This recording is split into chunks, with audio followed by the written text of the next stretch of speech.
صاحب نے کہا ایک حضرت سے, حضرت یہ حاجی بگڑ کیوں رہے حج کر کے؟ آپ شاید بھول گئے ہوں گے, یہ بات چل رہی تھی نا, بگڑ کیوں رہے؟ تو حضرت نے کہا اس کے ذہن میں کوئی نہ کوئی بات ہوگی. بولے بیٹے پہلے تو ہی بتا تیرے ذہن میں کیا بات ہے. بولے حضرت میری سمجھ میں یہ آتا کہ یہ حاجی حج کرنے جاتے ہیں, یہ شیطان کے کنکری مارتے ہیں.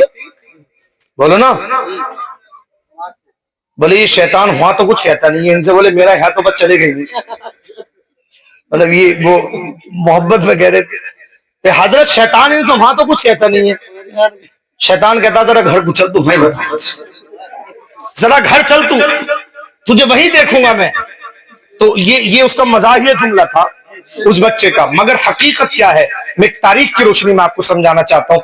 اس کی حقیقت کیا ہے جو حاجی بگڑ رہے ہیں, ان کا مزاج بگڑ رہا ہے. غریبوں کو حقیر جانتے, ذلیل جانتے, رسوا جانتے, اور سب سے زیادہ تو اماموں کے پیچھے پڑے رہتے ہیں. سب سے زیادہ مولویوں کے پیچھے رہتے ہیں. اگر کہیں چوراہے پہ بیٹھ جائیے 10 منٹ کے لیے تو صاحب خرافاتوں کی بوچھار کرتے ہیں اماموں کے عالموں کے تعلق سے, حد کر دیتے ہیں بالکل. تو میں اصل ریزن تاریخ کی روشنی میں بتانا چاہتا ہوں. آئیے ذرا توجہ میرے قریب کیجئے. آپ کو ایک بزرگ کی بارگاہ میں لے کر کے چلو. دنیا جنہیں حضرت خواجہ قمر الدین سیالوی کے نام سے جانتی ہے. کیا نام ہے ذرا زور سے بولو. خواجہ قمر الدین سیالوی. سیال کوٹ میں ان کا مزار پاک ہے. جب ان کی حیات زندگی تھی اس کی خواجہ قمر الدین سیالوی کی, جب بھی کوئی حج کر کے واپس آتا, جب بھی کوئی عمرہ کر کے واپس آتا, خواجہ قمر الدین سیالوی اس کے ہاتھوں کو چومتے تھے. خواجہ قمر الدین سیالوی اس کی آنکھوں کو چومتے تھے. خواجہ قمر الدین سیالوی اس کی کانوں کو چومتے. اب تو یہ ہے کہ اس کے لبوں کو بھی چومتے تھے. کمال یہ ہے کہ اس کے پیروں کو بھی چومتے تھے. کسی نے پوچھا اے خواجہ قمر الدین سیالوی ذرا یہ تو بتاؤ, جب بھی کوئی حج کر کے واپس آتا ہے, جب بھی کوئی عمرہ کر کے واپس آتا ہے, تم ہاتھوں کو چومتے ہو, آنکھوں کو چومتے ہو, لبوں کو چومتے ہو, کانوں کو چومتے ہو, پیروں کو چومتے ہو, ذرا اس کی وجہ تو بتاؤ. خواجہ قمر الدین سیالوی کہتے ہیں یہ وہ ہاتھ ہے جو میرے نبی کی سنہری ڈالیاں چھو کر کے آئے ہیں. سبحان اللہ. یہ وہ کان ہے جو مسجد نبی کی اذانیں سن کر کے آئے ہیں. یہ وہ لب ہے جو کرے مصطفیٰ کو دیکھ کر درود پڑھ کے آئے ہیں. یہ وہ آنکھیں ہیں جو میرے آقا کے روزے کی زیارت کر کے آئی ہیں. یہ وہ پیر ہے جو مصطفیٰ کے شہر میں چل کر کے آئے ہیں. اللہ اکبر. اس لیے کانوں کو چومتا ہوں, انہوں نے مسجد نبی شریف کی آراموں کو سنا ہے, اس لیے آنکھوں کو چومتا ہوں. یہ گنبد خضرا دیکھ کر کے آئے ہیں, بولے بولے محبت سے سبحان اللہ. یہ وہ لب ہے جو حضور کے چہرے, حضور کے گنبد خضرا کو دیکھ کر درود و سلام پڑھ کے آئے ہیں. یہ وہ پیر ہیں جو نبی کے مقدس شہر میں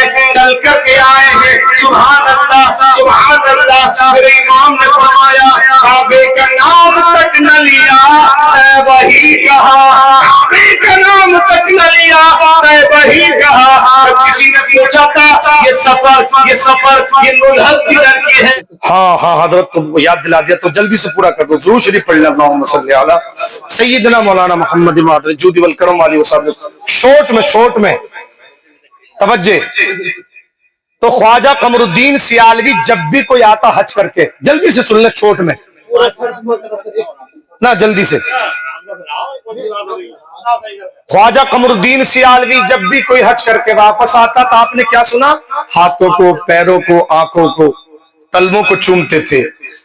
جب ان کے بیٹے حج کرنے جانے لگے تو خواجہ قمر الدین سیالوی نے کہا بیٹے حدود حرم کا ہر آن ہر لمحہ ادب کرنا, ہر آن ہر لمحہ ادب کرنا. ایک ذرہ برابر بھی تو سے وہاں گستاخی نہ ہو جائے. اور جب تم مدینے میں جائے نا بیٹے, مدینے میں تو وہاں کے پیڑوں کا بھی ادب کرنا. سبحان اللہ. وہاں کی گھاس کا بھی ادب کرنا. تجھے گھاس اکھیڑنے کی اجازت نہیں ہے مدینہ شریف میں, زور سے قدموں سے چلنے کی ضرورت نہیں ہے مدینہ شریف میں. بہت سمجھا رہے ہیں آپ خواجہ قمر الدین سیالوی اپنے بیٹے کو.